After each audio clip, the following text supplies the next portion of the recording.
here today to our research seminar series on the topic of translanguaging, multimodality, and Chinese language education. Today is our great honor to have Professor Li Wei deliver a talk, which will mark the end of this year's research seminar series of Frontiers of Teaching and Learning Chinese. Professor Li Wei is the director and dean of the UCL Institute of Education, UCL's Faculty of Education and Society, where he also holds a chair in applied linguistics. He's the editor of the International Journal of Bilingual Education and Bilingualism and Applied Linguistics Review. His research covers various aspects of bilingualism and multilingualism. There is probably not much need to introduce him when the topic today is about translanguaging and Chinese language, since he has made significant contribution to this research area. So I was very delighted when Professor Li Wei agreed to give a talk in our seminar series. And now I'd better stop talking, as I believe you, well, like myself, and are very keen to hear about the latest research he's working on and the most up-to-date theoretical developments in the area of translanguaging. So now I will give the floor to Professor Li Wei. Please feel free to start at any time. I'm going to stop sharing.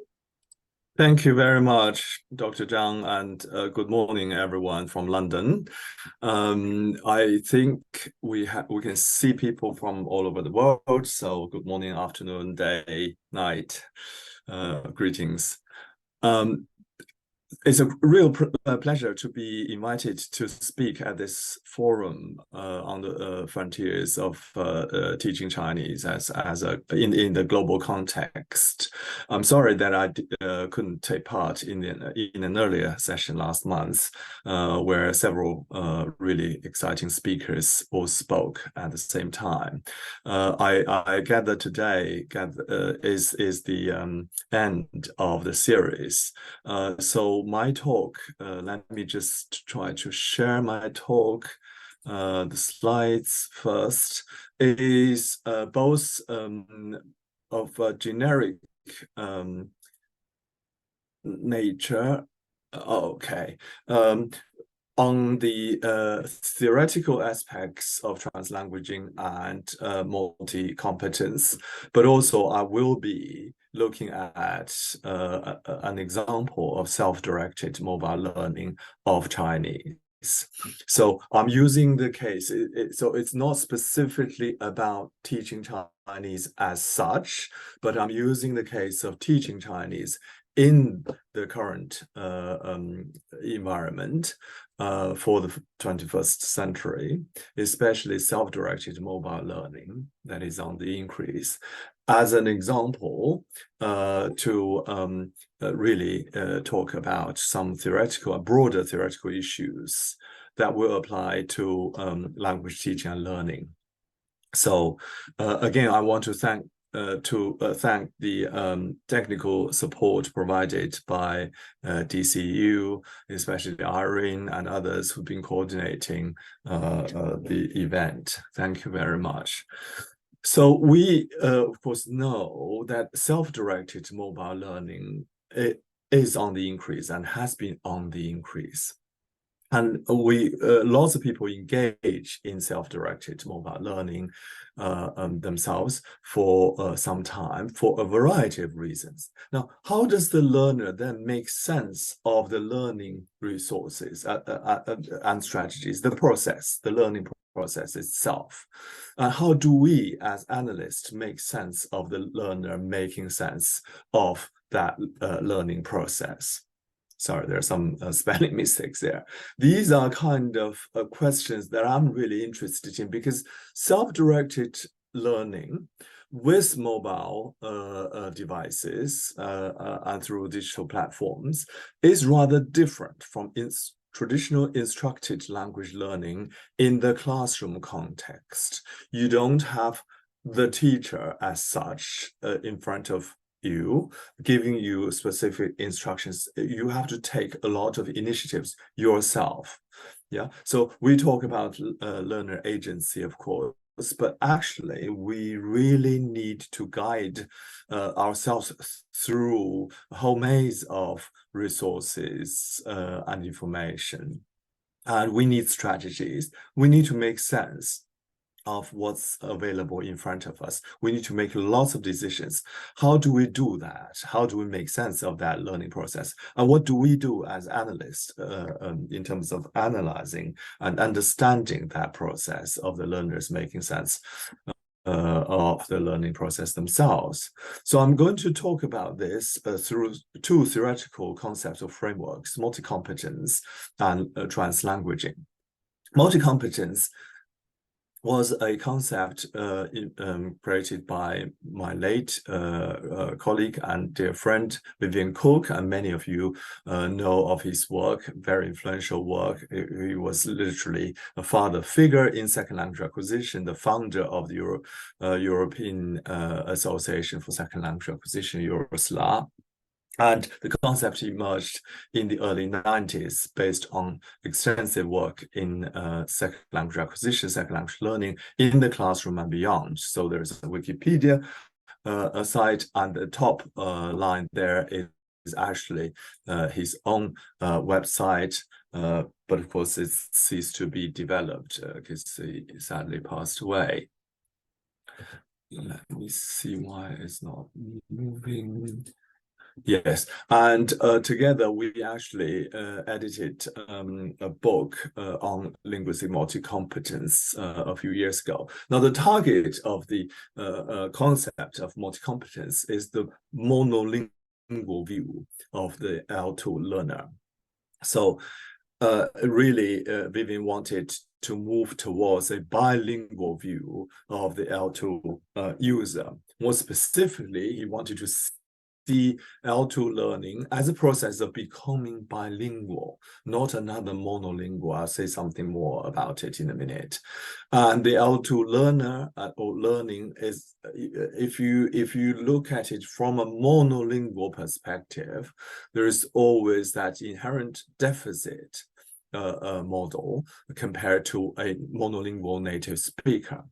And also he wanted to see language learning as part of language use, language practice, not making that dichotomy between learning on one hand and use on the other, very much focusing on what they can do while recognizing the difference between the L1 and L2, of course. So theoretically, it's a major improvement on the previous, more system-centered approaches. There were concepts in second language acquisition like interlanguage, which was very much focused on the structures the second language learner was able to produce or learning or are learning. I'm moving towards a user-centered approach, very much looking at what they can do and the process of using the language that they are acquiring in the process. So the concept was built on three important premises. Multi-competence concerns the total system for all languages in a single mind or in the community, and most importantly, their interrelationships, not looking at one language at a time. It does not depend on the monolingual native speaker. And it's very interesting when we reflect the notion of the native speaker. It's always monolingual. There is an assumption the native speaker has to be monolingual. If you're bilingual, you disqualify as a native speaker because you speak too many languages. Only one language could be native. These are real problematic notions, of course.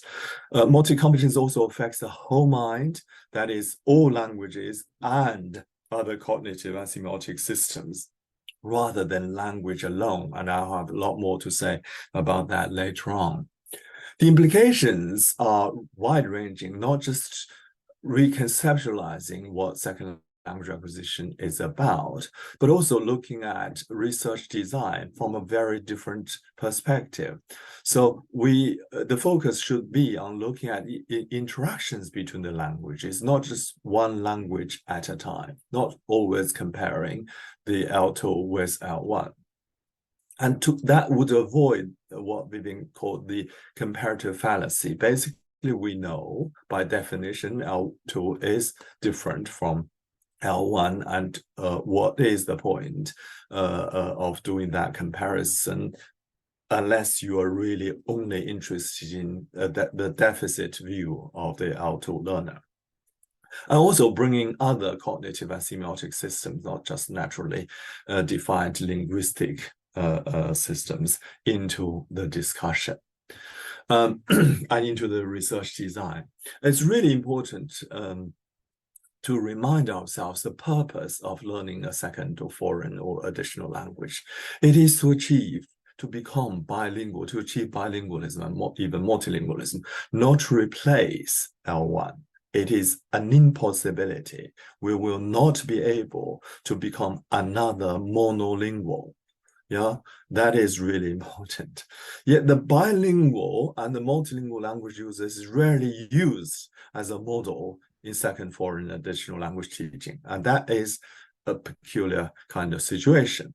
The norms, the standard or targets we typically use, even to this day, in second language acquisition, second language learning classrooms, is the monolingual native speaker, tends to be that. And just to leave aside the myth of the monolingual, which is an ill-defined concept, nobody actually defines it clearly. What are the criteria to qualify as a monolingual? Is it a capacity issue? You cannot possibly learn additional languages. Do we have people like that? Or is it something else, or more of a socio-ideological construct?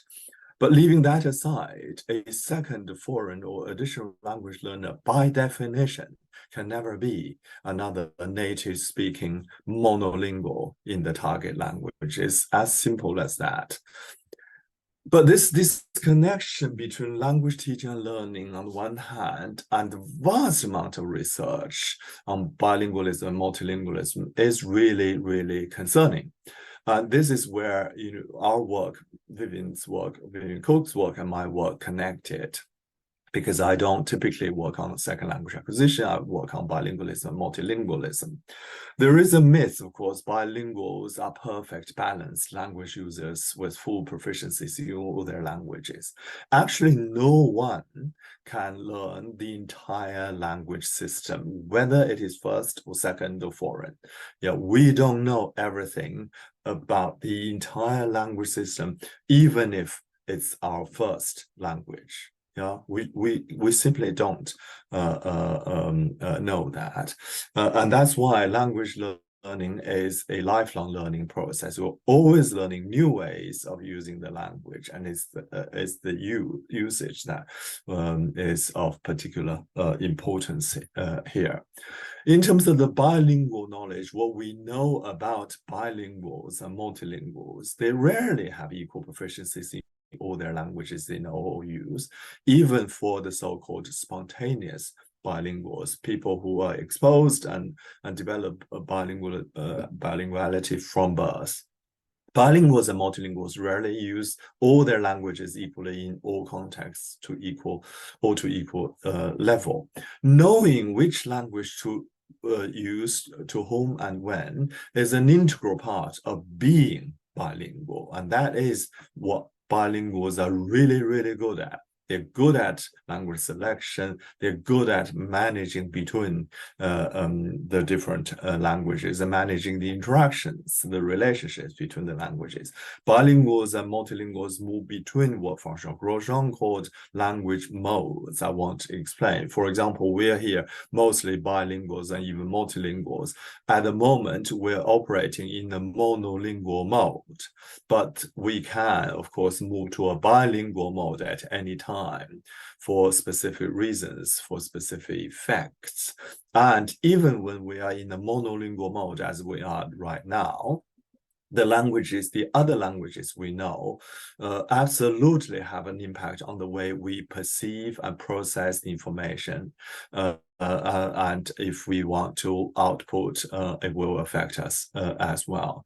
So the bilingual knowledge includes a particular aspect of bilingual behavior, and that is code switching, switching between languages in a bilingual mode. Switching is about the mechanism, is about the management of different languages in social interaction. That's probably the most important aspects of bilingual knowledge, knowing when to which language to use, to whom, and when and how is really the most important part of being bilingual. If you're in the monolingual mode all the time and just use one of the languages, nobody can tell you are actually bilingual. Only when you are engaged in this switching behavior, you are. There aren't many cognitive models. Sadly, we have built one based on my colleague and friend here in UCL, David Green's control activation resource model, talked about competitive control and open control, and people can look at it. But it's essentially a conceptual model. Lots of people are, of course, doing empirical work on it. I just want to quickly say, when Hugo Batten-Smeersma, who wrote the first textbook on bilingualism in the 80s, in English, that is, he actually talked about fears of bilingualism, the parental fears, teachers' fears, cultural fears, societal fears, and policy fears. They actually specifically, things have moved on since the 80s, of course. You know, people are saying, well, bilingualism, multilingualism, knowing lots of languages is good for you. But actually, the fear still exists for this defining bilingual behavior, which is code switching. So there is still the monolingual and linguistic purism ideology, one language only or one language at a time. Yeah, great. If you know lots of different languages, but don't mix them up. That is the fear. And the monolingual ideology also affects research design. So very often we see in psycholinguistics experiment, people use separation, the ability to separate and differentiate language as a benchmark for competence, and almost always compare bilingual performance to monolingual norms. Monolingual are the control group, and they provide the norms. And this is something that I've been trying to correct in my work with colleagues. So we don't compare bilinguals and multilinguals to monolinguals, but we do compare different types of bilinguals and multilinguals with different language use and learning experiences. Now, having said quite a lot about code switching and how important and as a defining feature of being bilingual, I actually want to move away from that. And that is very much the work we're trying to do on, with the concept of translanguaging, really to move away from the traditional focus on the structural constraints and separation of languages, especially the linguistic structures, to a more integrated approach or approaches to the notion of language, really to move beyond the narrow conceptualization of what language is. Of course, it echoes the broader moves or turns to connectivity, fluidity, and mobility in social sciences generally in a broad way. So that leads me to the concept of translanguaging. Again, as I said, and right now, people accept that knowing lots of different languages is good. In fact, some people would say the more the better, but don't mix them up one language at a time. Yeah, so mixing languages is still not acceptable. I want to just go very quickly through the history of the concept. Many people here know about this already. There are two broad routes to translanguaging. One is the first one is the pedagogical approach to bilingual education. We all know that the concept was really invented by Ken Williams in his observation of the pedagogical practice in the Welsh revitalization classrooms, where the teacher would teach in Welsh, but the bilingual learners, pupils, would naturally respond very often in English. So they receive the information in one language, but produce information in another. Now, this kind of practice was actually done by both the teachers, but by both the pupils and the teachers. Now, of course, in that particular Welsh revitalization context, it wasn't the school policy. The school policy was very much to promote Welsh, but Williams actually argued very convincingly that this kind of practice help to maximize the learner's bilingual ability and to recognize who they are. They're bilinguals, they're not monolinguals. Many of them are still developing their Welsh capacities. That maximized their bilingual ability in learning. And it was his English supervisor, Colin Baker, who introduced the concept to the English-speaking world in the second edition of his influential textbook, Foundations of Bilingual Education and Bilingualism, by adding the trans to the long existing concept, languaging. So in their view, it is an effective pedagogical practice where the school language or language of instruction is different from the languages of the learners. And we can see many, many, many different contexts where that is true. It breaks the ideological divides between indigenous versus immigrant, majority versus minority, or target versus mother tongue languages, and empowers both the learner and the teacher. It really ultimately transforms the power relations and focuses on the process of teaching and learning and on meaning making rather than the structures that are being learned. Translanguaging was never conceived as an object or linguistic structural phenomena to describe or to analyze. It's not a thing in itself, but a practice and a process, a practice that involves dynamic and functionally integrated use of different languages is really important, and through different modalities, speaking, listening, reading, and writing in different languages, and a process of knowledge construction that goes beyond the beyond, meaning beyond the boundaries of named languages. Again, we should remind ourselves of the role of first language in second language learning, and that's been debated in second language acquisition for a very, very, very long time. The second route to translanguaging is from the languaging literature, which really goes back to the 19th century, actually. Of course, it existed in many different fields. The parts that we are using come from anthropological linguistics, but also a bit of a second language acquisition. I'll come to that in a minute. So Pete Becker, for example, used the term languaging to really invite us to think there is no such thing as language, but this continual activity that all of us are engaged in, which is meaning making, and he called it languaging. So language is a secondary or second order outcome of the process or activity of languaging, and language is therefore not an accomplished fact or a thing made or finished, but as part of a process of being made all the time. Mira Swain, in her conceptualization of this sociocultural theory of second language acquisition, talked about the ability to use whatever you have learned to comment and to reflect and to think about the language you are learning. And that is a different kind of conceptualization of languaging, talking it through and coming to know while speaking. So there, I really like that word because it connects languaging with thinking, cognizing, and consciousness as well.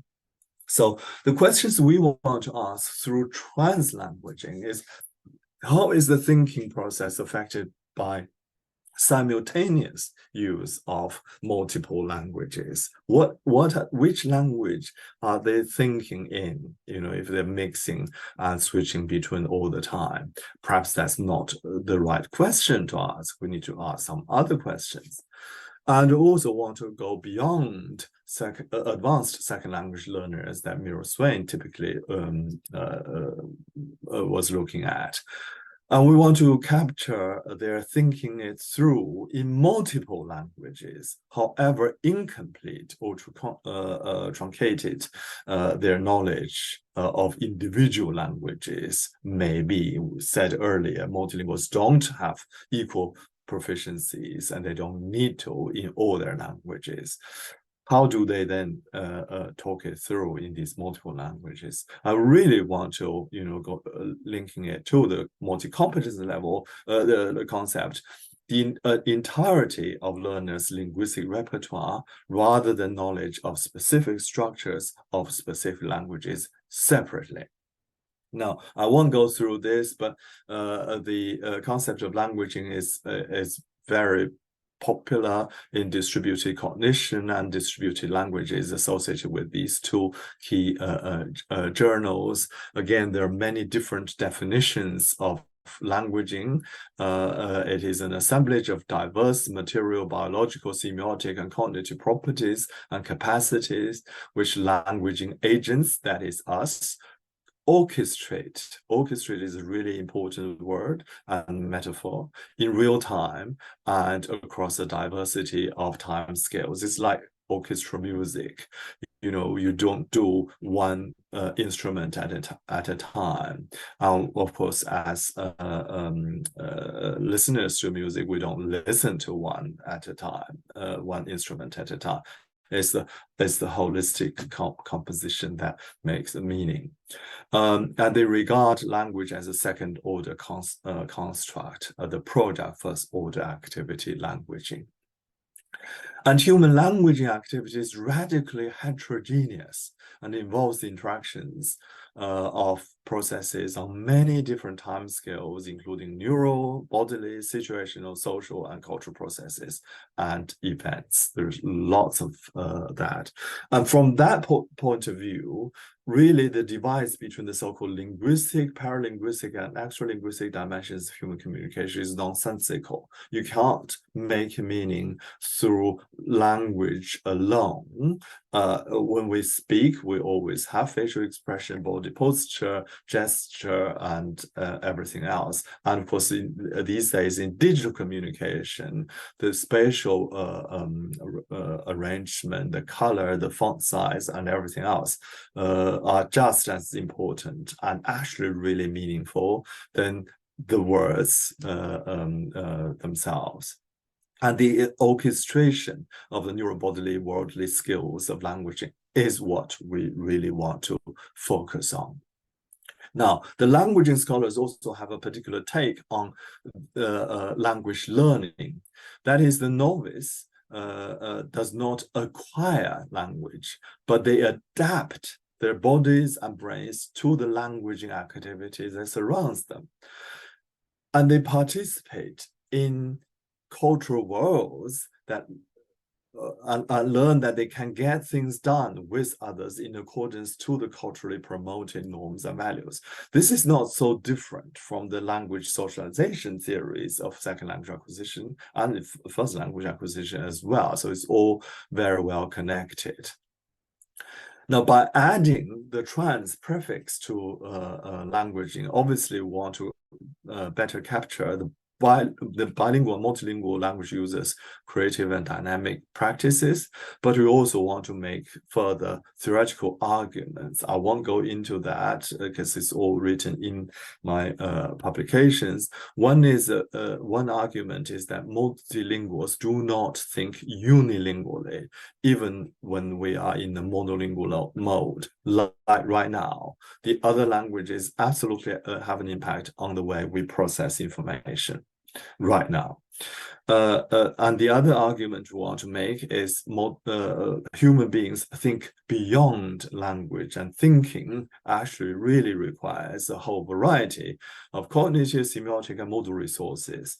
And language, in that very conventional, narrow sense of speech and writing, is only one of the many different resources that we can use for thinking. Human beings have a translanguaging instinct. This is a metaphor that Steven Pinker started many years ago with his popular book, that is the innate capacity for us to learn as many languages as as social conditions permit. And immediately scholars ask the question, what triggered that innate capacity or the instinct? Well, it is the interactional instinct that we also have. That is, human beings naturally want to interact with somebody else or the environment or an object, or simply talking to ourselves. So the interaction instinct actually triggers the language instinct.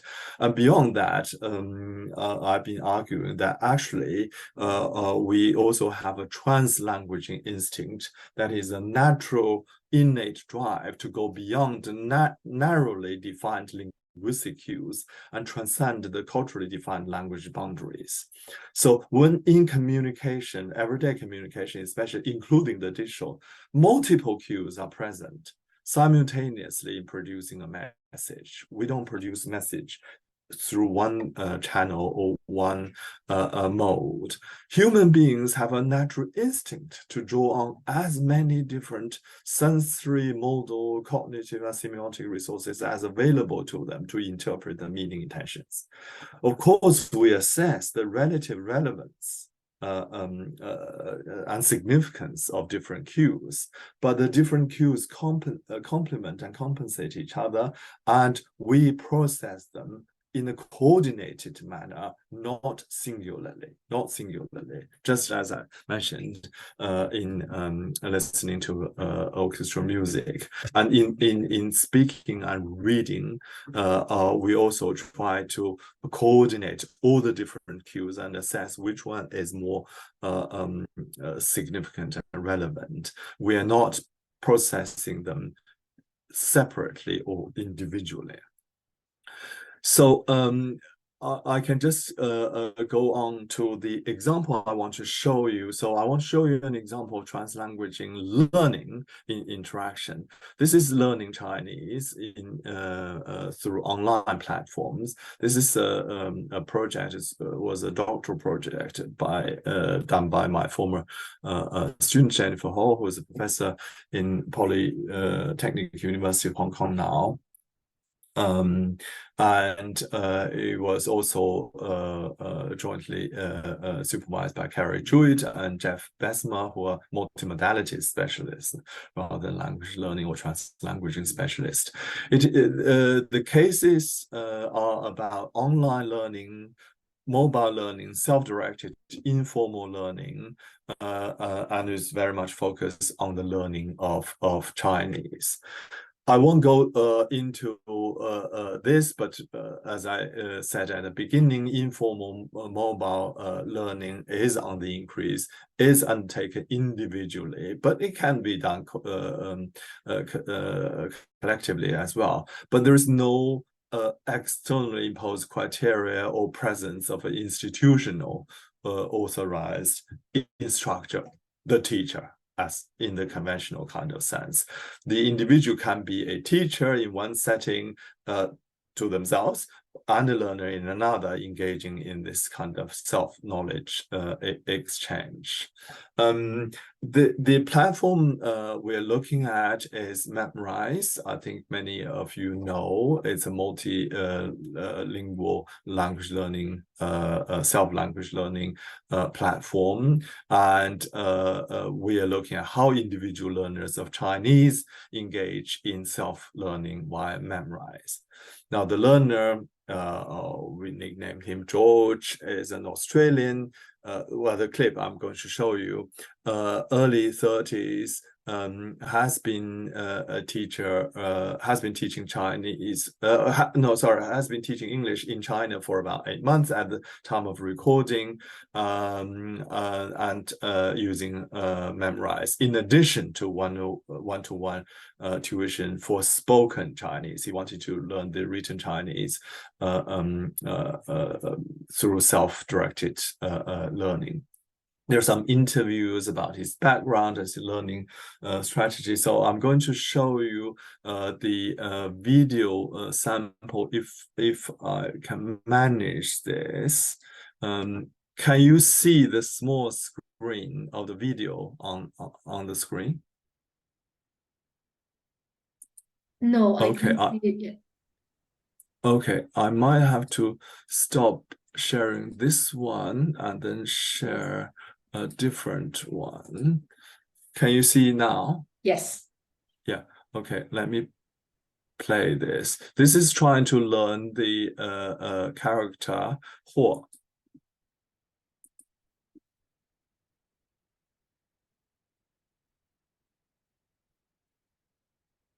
Can you hear? Sorry, I can't hear it. I guess it's the same for others. No, there's no sound, sorry. So you Sound. can't hear.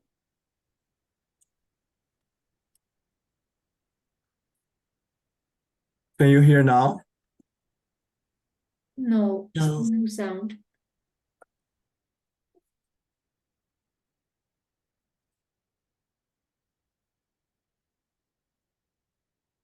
Can you hear what he's saying? Oh, now yes. Now we can, yeah.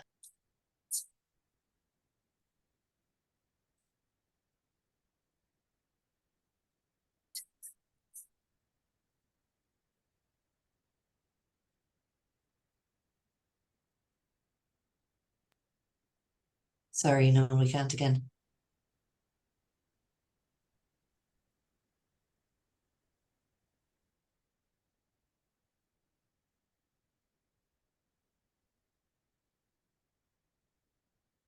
There's no sound right now, but he's talking to himself.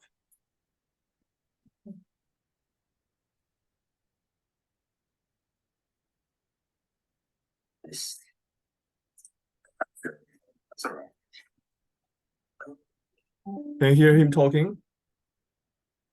I think it's the same for me. If I just turn on the volume, I can hear a bit. So for all the attendees, you may want to adjust your volume up.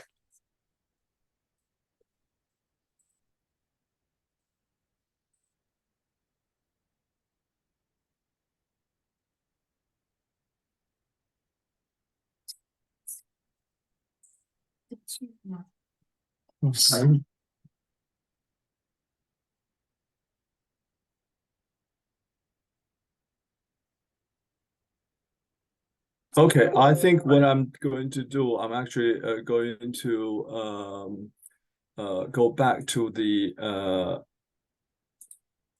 I'm going to go back to my slides, and I'll just explain. You had a sense of what he was doing. Basically, he was, let me just put it in display. Yeah, he was, sorry, let me just put, you can hear me now, can't you? Can you hear me? Okay, right. I'll just continue to talk like this. Yeah. So basically, he was studying or self-teaching teaching himself the first 500 characters in Mandarin Chinese. That's a standard kind of text people use for teaching Chinese characters. And he was trying to learn this adverb Huo, or perhaps, which is a peculiar kind of word to learn. He clearly knows some Chinese already to get to this point, and showed the video, which is really a process of trying to find out the meaning of it and try to get the pronunciation of it, but also trying, because the whole point of using memorize is you create a meme, it's similar to a meme, basically as like a little story to aid yourself for the memory, for remembering how the character looks, how it's written, and the meaning, and the pronunciation, and everything. So the process of doing this, of course, the error messages and various other things, and he has to manage the sound. And everything else keeps popping up, and this is exactly what happens when you do self-directed learning online. And even when we're processing information online, we get distracted by lots of those things as well. It really involves careful orchestrated use of multiple semiotic and modal resources. So he's constantly talking to himself, he's thinking aloud, he's looking, he's reading, he's moving the mouse, he's typing out in both Chinese and English. He's reading the picture, image, and sign. He's imagining other pictures, images, and signs. So he knows, oh, there is a code, which somehow connects him in his own mind to the pronunciation of it, but also the meaning of the story that or the character, but created by somebody else, create his own sign, trying out the pronunciation, trying to memorize the pronunciation, and linking the pronunciation with the image and sign, and making connections across meaning, sound, and image. He's doing that through 2 different languages, creating a story in English about Chinese character, but he also has bits of information about the Chinese radicals that make up the character embedded in the story he's creating himself. He uses stories created by others as well. So this kind of data, which to us is extremely interesting, requires, well, has lots of methodological challenges for analysis. So we have to create multimodal transcription, which I won't show you here, but it's already in some of the published work. So George here is transcripting himself in our term. Basically, he's scripting, he's creating a new sign, but really, that goes beyond just the conventional script of Chinese with a bit of English and with signs and images across languages and across modalities. Is creating a new sign, a sign that the learner has ownership and full understanding of. So that's the meaning making resource. So meaning making process. So you can see here is the way we kind of designed our kind of transcription. There are lots of different processes of transformation in this self-directed learning. He's transforming the meaning of the word in Chinese. He says is like the meaning of Y in English, and he's transforming the form. The character is like the shape of object in named in English, lance, mouse. These are quite weird concepts, but anyway, it helps him, and he decides what to use to aid his own memory and memory of the shape and pronunciation and the meaning.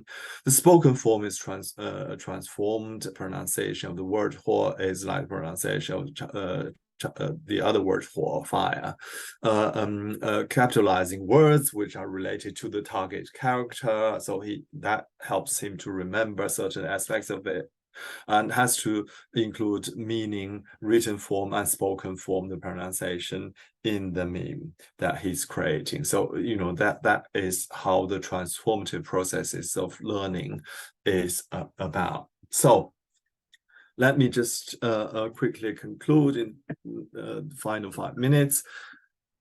The world is changing for language learning, and we all know that language learning can really take place and does take place everywhere, on the street, at work, on holidays, online, through pop music, computer games, and in some rather impoverished, dangerous and traumatic environments as well. And in fact, there are many cases there.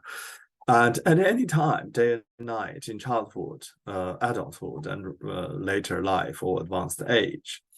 In fact, if you look at this holistically, instructed second language learning in the classroom is quite a privileged but minority kind of situation. Language learning is no longer just for educational qualification or for some social status gain. Or, in the old days, of course, is spreading essentially Western wisdom and knowledge to the uncivilized. It's no longer like that. The purpose of language learning is very personal these days, very likely to be, or more likely to be, for tourism, entertainment, marriage, personal relationships, and in the case of refugee and other individuals under exploitation, very basic survival. Language learning in most of these cases is informal, piecemeal, mobile, and multimodal.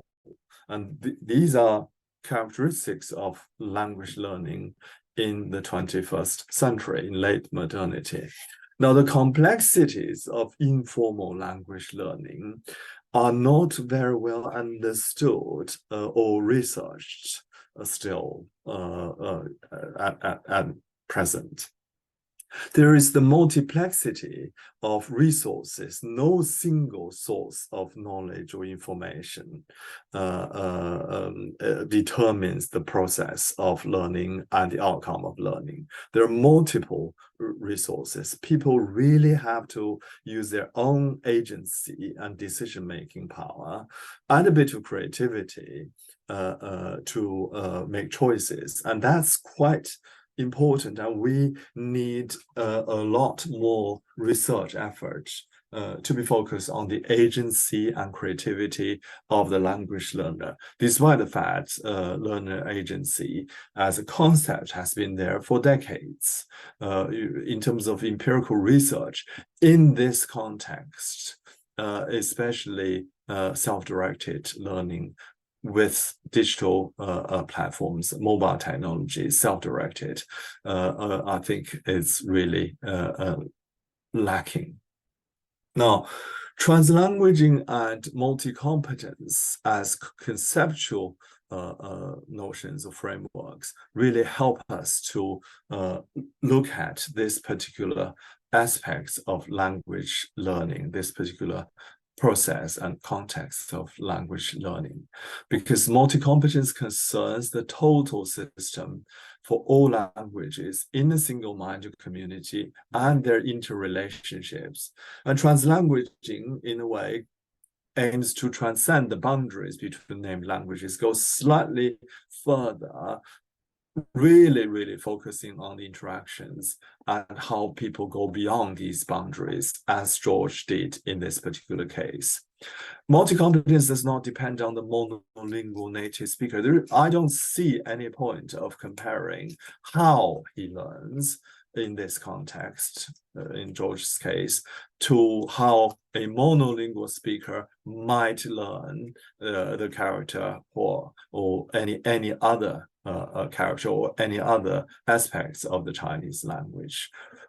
Really want to understand how individual learners make meaning and make sense of the learning process themselves, not comparing the monolingual native speaker. And translanguaging focuses on the multilingual's everyday practice and only compares amongst different types of multilinguals and how different language experiences impact on their behavior and cognition.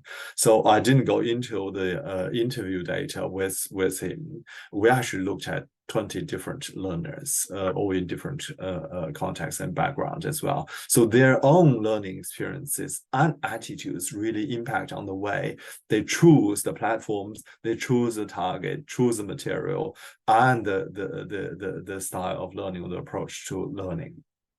Multi-competence affects the whole mind, all languages and cognitive systems rather than the language alone, and translanguaging also wants to overcome the lingua bias. And the example really, I hope, demonstrates how important he has to manage and process all the other information. The language bit is the focus, but actually without being able to manage all the other modal aspects, especially, he would not get anywhere at all.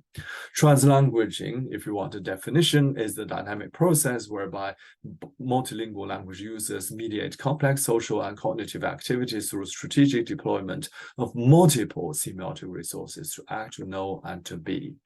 And the translanguaging perspective that I've been highlighting through this example really aims to transcend the conventional boundaries between language and other cognitive and semiotic systems. Again, I hope the example actually demonstrates that, even though you couldn't quite hear what he was saying. It highlights the individual's potential for creativity and criticality in making their own judgment, and also transform our view of thinking of multilingualism in the contemporary world that is really typical of all the things that social scientists talk about: connectivity, mobility, super diversity, and multimodality. So I think I'm just going to leave it there, but I think a future challenge for all of us engaged in second language learning and teaching could translanguaging in the sense of using multimodal, multilingual resources for learning an objective for language learning. And that is something for all of us to think about. Thank you very much.